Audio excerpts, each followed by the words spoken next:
FNAF 4 is a recreation of a nightmare Scott Cawthon actually had. In the blurry text in the newspaper you get for completing night 6 in FNAF 3, Scott describes the time he had a waking nightmare, which is the type of nightmare similar to sleep paralysis, where you're trapped in your room while an entity gets in. In Scott's dream, Bonnie was in the hall outside his door, so he jumped up to hold the door shut, but then he realized the door was already locked. Bonnie was already in the room with him. Then he woke up. The idea of holding the door shut to keep animatronics out is exactly what you do in FNAF 4, and Scott said he had nightmares like this frequently, so it's not hard to believe that.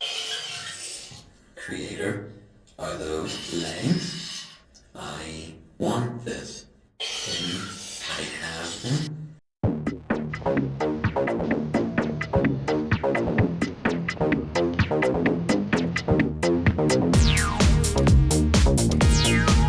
When I was at the real-life Freddy Fazbear's Pizza, I went back behind the stage. There were all sorts of robot pieces and even a little bird. There were costume heads lined up on a shelf, which looked awfully familiar. Something was not right with this guy, though. I actually got to put on one of the masks, but I just stood there awkwardly. Then we went to the control room. There were melted masks strung up all over the place. It looked straight out of a horror movie.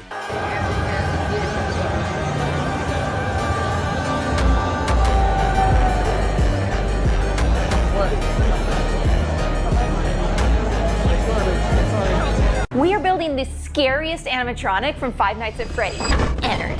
We're starting with this THD 3000 from Home Depot as a base, but there are already some problems. First off, there's a ton of stuff we don't need that Jay's taking off. Second, we need to adjust his pose to make him more menacing. And finally, we need to paint all of the exposed skin a metallic gray color because Ennard is a robot and they don't have skin. And just as the build is starting to look really good, we run into another huge problem. Jay 3D printed and painted Ennard's clown mask, but it came out dull and bumpy, not shiny like in the game. So we filled in all the bumps, primed the mask, and then sanded it down. It took forever, but in the end, it came out perfect. But we still need to do the body, and to do that, I'm buying over 1.5 football fields worth of tubes. So I started adding the tubes, and then more tubes, and even more tubes. And after that, you guessed it, more tubes. And while I was adding tubes, Jay programmed a controller to open and close Ennard's mask. We added the finishing touches, and Ennard was looking perfect. We didn't know where to put him, so we decided to put him in our bedroom so he can watch over us while we sleep.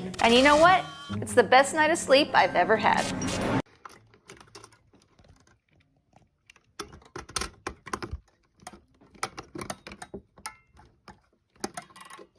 I drove 5 hours to see FNAF in real life. It's this super creepy band of animatronic robots. These guys used to be at a pizzeria called Showbiz Pizza, but they all got turned into Chuck E. Cheese animatronics. Now the only place you can see them is Billy Bob's Wonderland in the middle of nowhere in West Virginia. Seeing them perform was awesome. It's just like the Fazbear. Now I just hope they don't. Someone made the Mimic in real life. TikTok and YouTube account Vomited Thoughts has been posting his progress on a recreation of the Mimic over the past few months. I think his name might be Edwin. He put all the pieces together in his bedroom, which means this is what he sees every night before going to sleep. Was I not meant to be something new and beautiful? What is my purpose? You pass butter. Also, for some ungodly reason, he installed a camera in one of its eyes and gave it eye tracking, so now it can actually watch him while he sleeps. I do want to make it known that these videos are scripted. The Mimic isn't self-aware yet, so we aren't in any danger. Unless he gives it legs. Go follow this guy. We made a real withered Foxy animatronic, Never underestimate the cunning of a pirate. but it was almost a total disaster. Since Foxy's a pirate, we started with this Halloween animatronic and then ripped everything away that we didn't need. The endoskeleton was hand carved from foam and then painted to look just like metal. It turned out so good. Next, we 3D printed the suit and even made some flexible 3D prints for his arms. Everything was covered in his iconic red fur and the body was working great. But this is where it got really hard. Foxy's head is bigger than his whole torso, which means it's gonna be really heavy. We made it as lightweight as we possibly could, but even then, we were terrified that the parts were gonna snap as soon as we turned it on.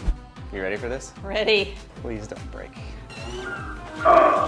Here be another scallywag. Step in line and hop to, or I'll cut ye down and swab the deck with your entrails. What do you think? Would you want Foxy hanging out in your house? They built the entire Pizzaplex from FNAF in real life. Some random haunted house company from Saudi Arabia built this entire security breach experience. It looks like they recreated most of the locations from the game. They have the Glamrock Freddy statue from the front of the...